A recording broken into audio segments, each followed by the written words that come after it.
guys, it's me. I'm back with another tutorial. Today we're going to start with a little bit of skincare. I don't do too much of this before makeup because I don't think it's necessary, but I'm just using the Ole Henriksen serum, the banana brightening serum, and then a little spray of MAC Fix Plus just to get my face a little bit more moisturised before my foundation, because with a stick foundation you need a little bit more moisture for it to cling to. And we're just going in with the F10 Makeup Revolution Stick Foundation and my trusty Morphe G35. This is the exact same sort of brush as the Home Bargains Olivia Hale contour brush that I usually use. Don't worry too much about your stick foundations, guys. I know everyone worries about them not blending. This foundation is unreal. I've been using it for a fair few months now and I've not been let down once with any patchiness or any stubbornness with it. It's an absolutely amazing foundation with a nice medium coverage. So I'm just going in and spreading that all around with my brush and then going in with my Pee-wee's base. So this is my usual eyeshadow base. Like I've said before, I usually just cover my eyes in foundation if I'm doing an everyday look.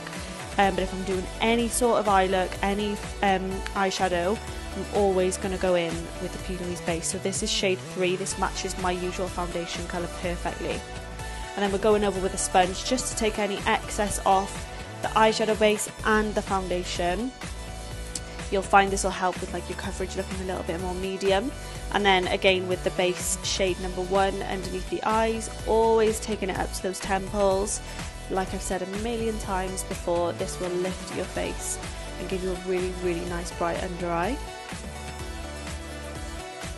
So then we're going in with my usual beauty sponge just to blend this out.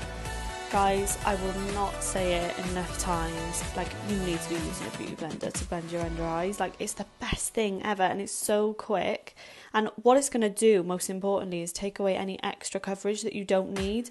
That's going to clog up your under eye and make it all, you know, give it a few lines and not make it as airbrushed as it should be. So get your beauty blenders out, I can't even speak. Get your beauty blenders out and get blending your under eyes with them, because it makes a massive difference. And again, like you'll notice, I go in straight away after finishing my under eye with my Huda Beauty Pound Cake Powder. Now I do this because I want it to seep into those lines as quick as possible. I don't want to leave them for any time at all. So then with my other Revolution stick foundation, so this is F13, this is my contour shade. It may be a little bit dark for a few of you, but if you look for maybe like 3 or 4 shades darker than your foundation, then you're going to be onto a winner with this one, because you can't go wrong with it. It's so smooth and so easy to blend out. I'm just using an old Real Techniques brush. This is quite a stubborn brush. It doesn't move too much, which is good because you don't want it to spread your foundation around. You want it to just blend what's on top of it, which is obviously your contour.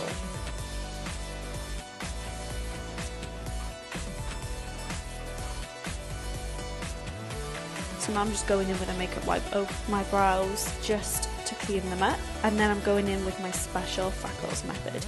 Guys, if you want a tutorial on this until I upload an updated one, get onto my YouTube, the link's in my bio, and there is a full video on how to apply these freckles. I will upload one onto IGTV because it's a little bit easier for you guys. But yeah, now we're just going in with highlight. This is Oh Darling by MAC, obviously, and a Morphe N501 brush. This is my favourite highlight brush because it's nice and big. It's like a massive eyeshadow blending brush.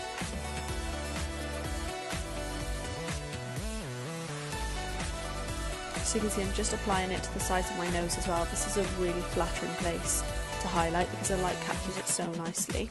And then we're going in with Dark Tan by MAC Mineralise Skinfinish bronzer with a massive spectrum brush. This is faultless, this method.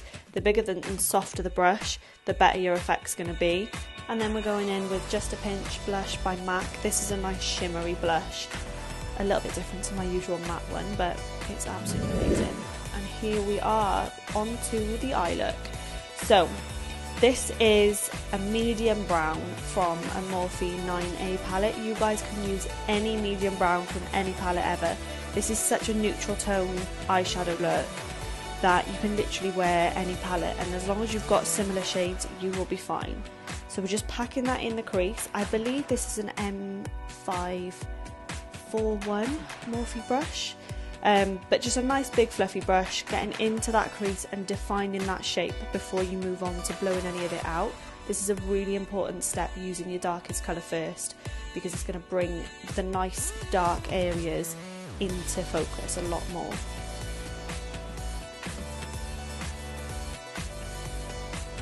And then we're going in with a bronzer just to soften those edges on a different, bigger brush. So the good thing about using a different brush is you won't mix any of your colours up. Try not to use the same brush when you're doing like a multi-tone or eyeshadow look, because it's all going to look the same otherwise.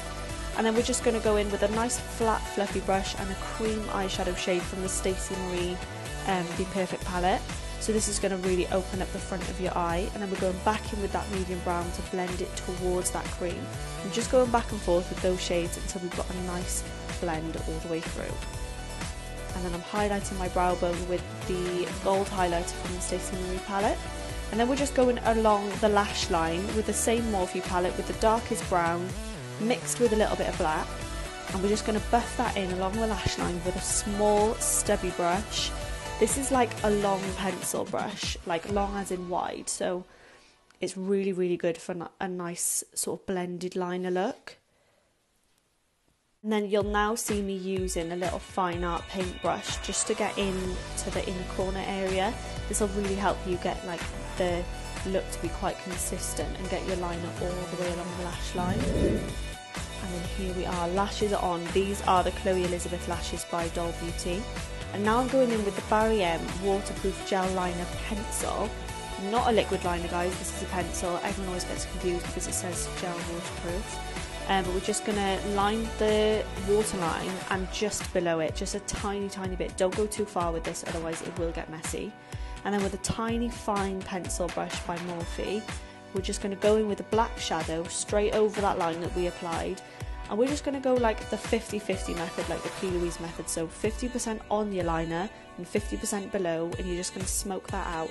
Make sure you use a really small brush for this, because it's going to need a lot of precision just to make sure you don't mess it up. And then that same stubby brush, underneath that black, we're going to go in with the lighter brown and just blend the underneath of that, and that'll help it stay nice and smoky. And then after this, just a bit of mascara.